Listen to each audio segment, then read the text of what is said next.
Good morning, all. Today discuss about the chemical engineering, plant economics, unit number one, basic of process and plant design.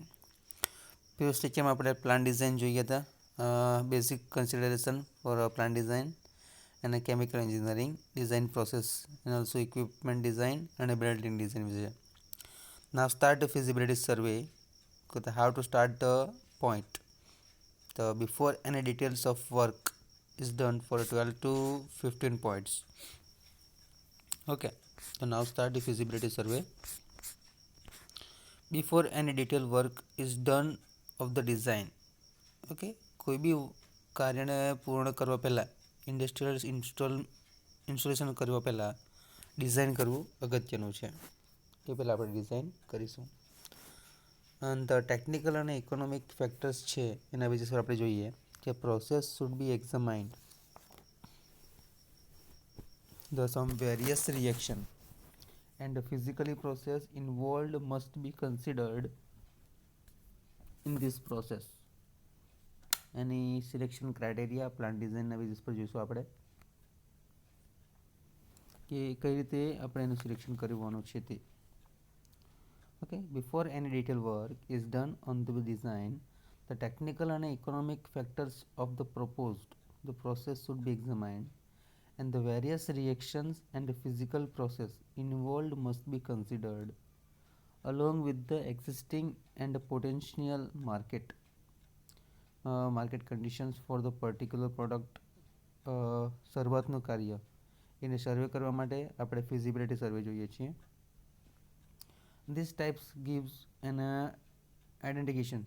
indications of the probable success of the project and also show what additional information is necessary to make a complete evaluations. Okay, now the following some points below list and the some items should be considered in a making a feasibility survey. જે નીચે પ્રમાણે જે તમને point આપ્યા છે એને આપણે પોઈન્ટે discussion કરીશું કે એ બાબતમાં કઈ કઈ વસ્તુ થઈ શકવાની છે. Okay, again repeated.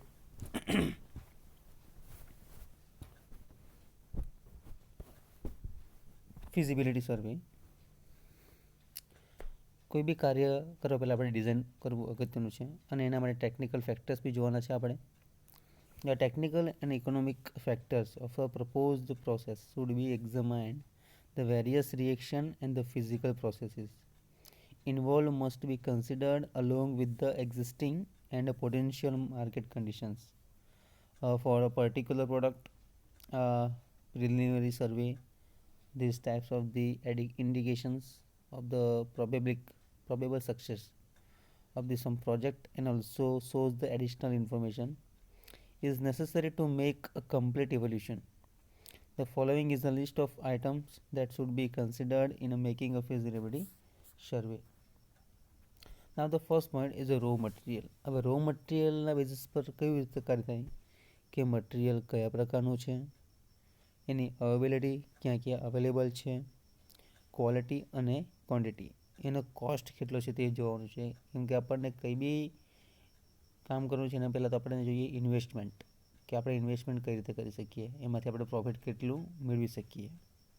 બરાબર, એ આપણે કેશ ફ્લો ડાયાગ્રામમાં ઓલરેડી જોઈશું. ફર્સ્ટ ઓફ ઓલ તો તમે આ પોઈન્ટ્સ નોટ ડાઉન કરતા રહેજો વન બાય વન, જે ડિસ્કસ કરું છું એ પ્રમાણે. તો ફિઝિબિલિટી સર્વે.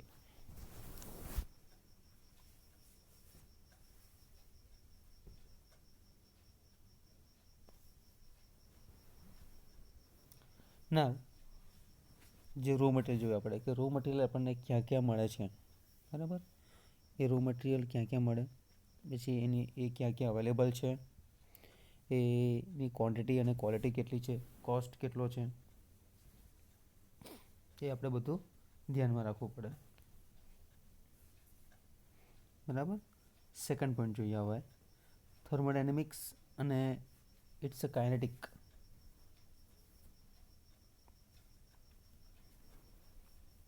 Chemical reactions involved some equilibrium basis, yield rates, optimum conditions હશે એના માટે એને આપણે ફોલો કરવાની હશે.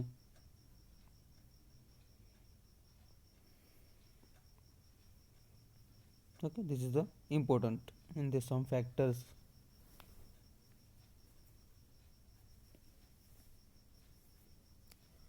Now the some facilities and equipment available at a present. હવે કયા કયા ઇક્વિપમેન્ટ આપણે ઇન્ડસ્ટ્રીઝના કોસ્ટ માટે ઇન્ડસ્ટ્રીઝ માટે અવેલેબલ છે, એના કોસ્ટ બી જોવા મળે છે, અને હાલના પ્રમાણે જે ન્યૂ ડેવલપમેન્ટ થયું છે એની પ્રાઇઝીસ કેટલી છે એ બી જોવી પડશે. તો ફિઝિબિલિટી સર્વે એ કહેવા માગે છે કે તમે કયા પ્રકારનું મટીરિયલ ચૂઝ કરો છો, મટીરિયલ રો મટીરિયલ ક્યાં ક્યાં અવેલેબલ છે, પછી એને આપણે આગળ વધવાનું રહેશે. Okay, simply the first point raw material, availability, quality, quantity અને કોસ્ટ. સેકન્ડ વન થર્મોડાયનેમિક્સ અને kinetics of chemical reaction involved some basic points equilibrium, yield, rate અને ઓપ્ટિમમ કન્ડિશન્સ કયા પ્રકારની છે. થર્ડ પોઈન્ટ ફેસિલિટીઝ અને ઇક્વિપમેન્ટ અવેલેબલ એટ પ્રેઝન્ટ, ક્યાં ક્યાં present છે એ જોવાનું રહેશે. Fourth one facilities and equipment which must be purchased, કે આપણે કયા ઇક્વિપમેન્ટને પરચેસ કરવું જોઈએ. Okay, May right. The facilities and equipment which must be purchased.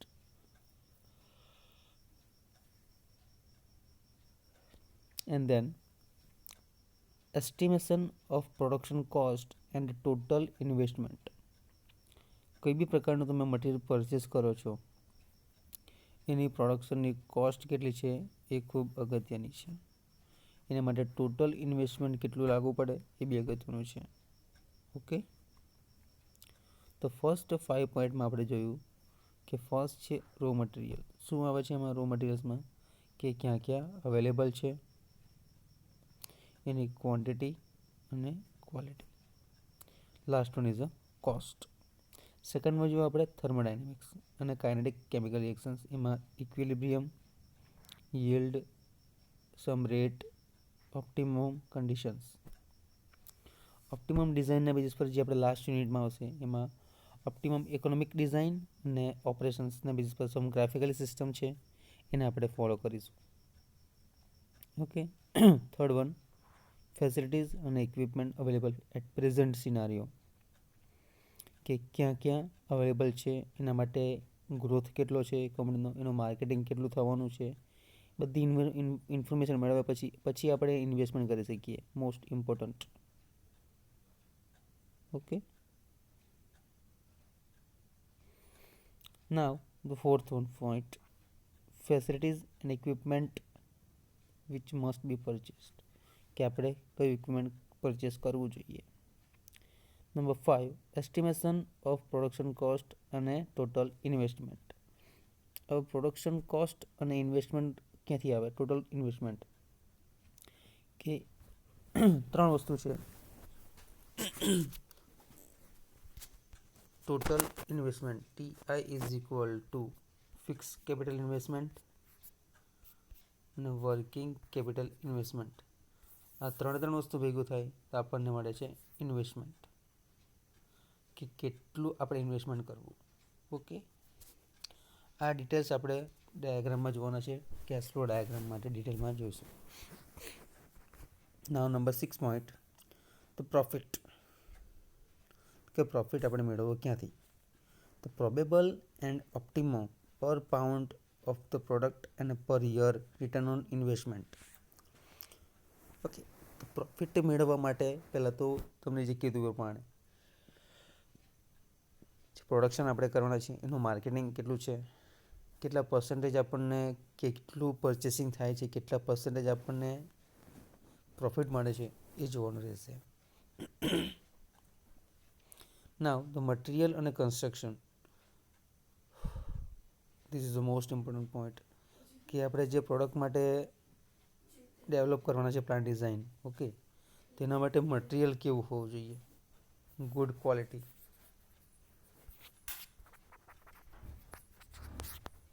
Good ક્વોલિટીનું material આપણી પાસે હોવું જોઈએ. એન્ડ સેફ્ટી કન્સિડરેશન, જે આપણે કેપ્સમાં ભણી ગયા છે, computer aided process synthesis. Simple basic કન્સિડરેશનમાં safety consideration which one is a primary, secondary અને ટર્સરીમાં પ્રોસેસ છે એ આપણે જોઈ ગયા હતા કે સિમ્પલી કોઈ બી પ્રોડક્ટ છે એની એક્સપાયરી ડેટ તો હોય જ છે ઓલરેડી, કે best before this is most important, કે યુઝ કરવાનું એ પ્રોડક્ટને, this is the most important. Number 9,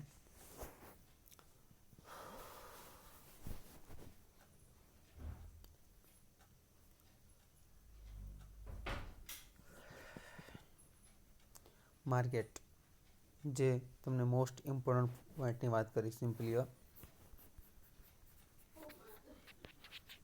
marketing, કોનું? પ્રોડક્ટનું marketing. Okay, this is the most important. માર્કેટનું પ્રોડક્ટ કેટલું છે તે આપણે જોવાનું છે. સમ ફ્યુ પોઈન્ટ્સ આપ્યા છે. પ્રેઝન્ટ અને ફ્યુચર સપ્લાય અને ડિમાન્ડ કેટલી છે એની. Present use, new uses, present buying habits, price range of for product અને બાય પ્રોડક્ટ માટે. Some characters, location and number of the possible customers. Okay, this is a most important point number 9. Present buying habits, એની આદત પડી જવું જોઈએ. Is a price range એની હોવી જોઈએ કે 4% બી આપણે 4% બી પરચેસ કરી શકીએ. ઓકે, પરચેસ કરી શકે. Okay, now price range. Okay, characters.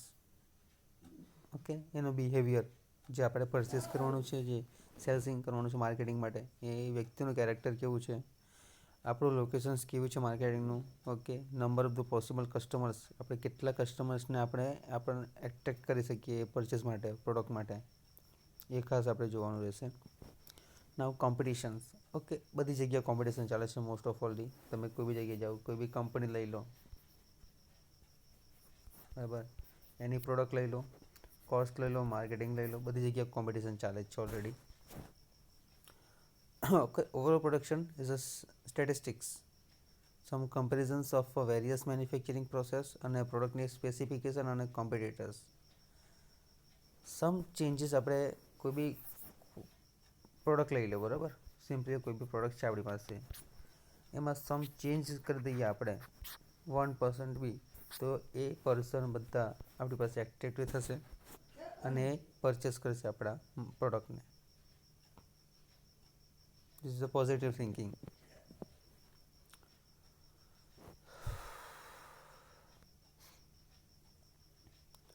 Now, the properties of product, જે કેમિકલ અને ફિઝિકલી બંને માટે આપેલું છે. This is all basic thing point. તમે જાતે બી લખી શકો છો. The properties of product, chemical અને ફિઝિકલ માટે. Specification, physical, chemical, all this marketing, these values. Okay, now the properties and product chemically અને ફિઝિકલી બંને જેવી રીતે જોવાનું છે આપણે. Specification points, impurities, effect of the storage, કેટલું ઇફેક્ટ પડે છે સ્ટેજીસમાં, કે તમે પર ડેઝ વિચારો છો કે 90% આપણું પ્રોડક્ટ પરચેસ થઈ જવું જોઈએ, થાય છે 80%, તેમાં આપણે કંઈ સુધાર કરવો જોઈએ, એ પ્રમાણે આપણે ફિઝિબિલિટી સર્વે કરવાનો રહેશે એના બેઝિસ પર. સેલ્સ અને સેલ્સ સર્વિસ.